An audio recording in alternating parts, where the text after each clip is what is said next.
Samantala, formal na inanunsyo ni Aurora Municipal Mayor Christian Niño Uy na kanselado ang taonang pagdiriwang ng Town Fiesta sa kanilang bayan ngayong taon. Sa isang video post ng alkalde, sinabi nito na pansamantala nilang kinansela o kinakansela ang selebrasyon ng Town Fiesta ngayong taon bunsod ng kinakaharap na krisis sa pagtaas sa presyo ng langis at mga gastusin.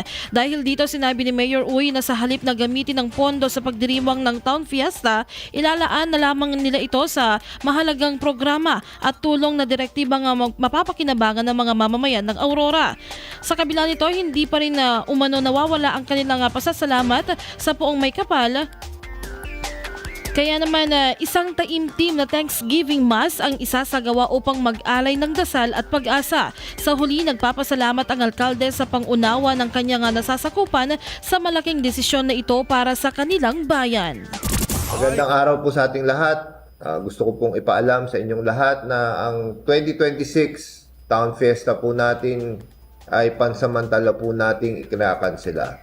Alam naman po natin na meron tayong krisis at patuloy ang pagtaas ng langis at mga gastusin. Kaya sa halip na gamitin ang pondo para sa pagdiriwang ng Town Fiesta, ilalaan po natin ito sa mas mahalagang programa at tulong na direktang makikinabang ang ating mga mamamayan.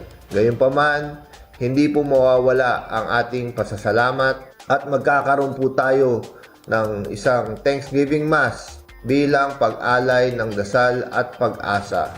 Muli, maraming salamat sa inyong pag-unawa. Mabuhay ang bayan ng Aurora. Mag-iingat tayo lagi and God bless us all. IFM News.